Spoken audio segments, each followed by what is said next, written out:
Hello, my name is Renata. I'm here to teach you a little bit about the rowing machine.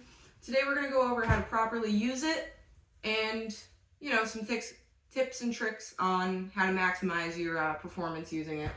So we're going to start here with some important pieces of the erg. Right here we have the dapper. This is going to affect the resistance, so turning it up is going to make it harder to row. Turning it down, between 4 and 1 is going to make it a little easier to row. We usually try to stick between 3 and 4. Next up, we have the monitor here. It's important for keeping track of what you're doing while you're rowing.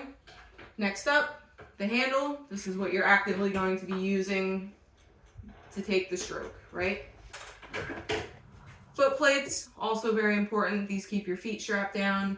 You want this strap here to be around the widest part of your foot, so towards the top, that widest part right below your toes. Finally, we've got the seat. You want to make sure your seat is sliding without any issues, right? It's an important part of rowing that when you're taking the stroke, you're coming up and down the slide, so making sure that seat is working right will help you out. We're going to get into how to use the monitor next. Let's get into it. All right, guys, so this is what your screen is going to look like after you've been pulling for, however long you've been pulling. These numbers are all very important. This top number to the left is time elapsed, all right? Next to that, to the right, is your stroke rate, so your strokes per minute. So I was taking 26 strokes per minute right there. Right here, this big 232 here, that is your pressure. That is your split number, meaning that is how hard you are pulling per 500 meter increment, which is set up on these ergs pretty much internally, right? Everything's usually split up into 500 meter increments. Below that, we have our average split here. So this is going to be your average split over the course of the entire piece. So say it's a 10-minute piece, that's going to be your split over that. Now, these have a tendency to turn off on their own, so if you press change display, you can get back to this. It just keeps the screen on a little longer.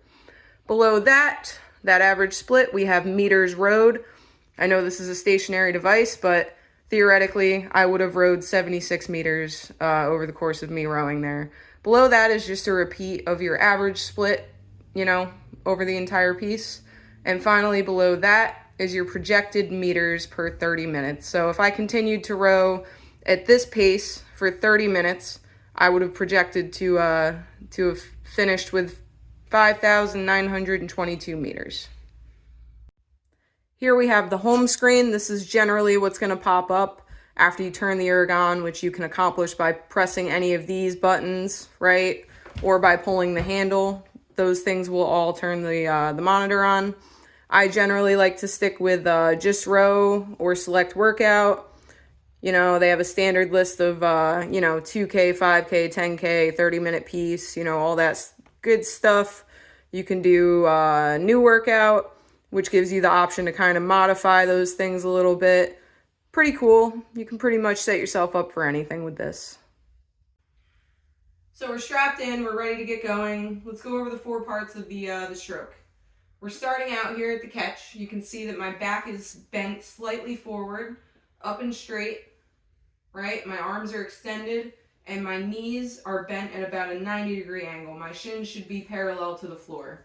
Okay, from here, we're gonna go through the drive. I'm gonna do it nice and slowly. So you're going to go legs first, get a slight lean back in your back, and bring the arms in, pull the handle into right below your chest. So this position that I'm in right here is called the finish, but that piece of the stroke that I just did here, this piece, that is the actual drive. Okay?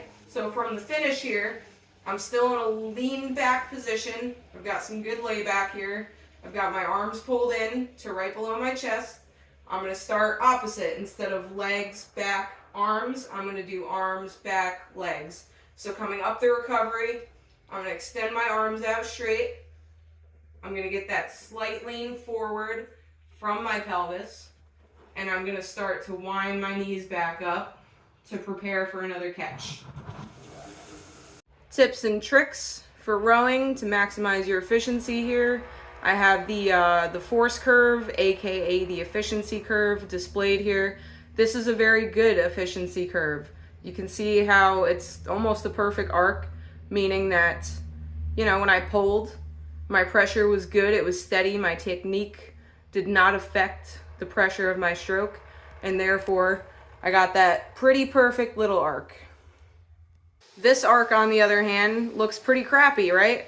Maybe I started out okay, and then my technique faulted, and I laid off on pressure. But then the second hump you see, that would be somebody trying to compensate by pulling harder with their arms at the end of the stroke.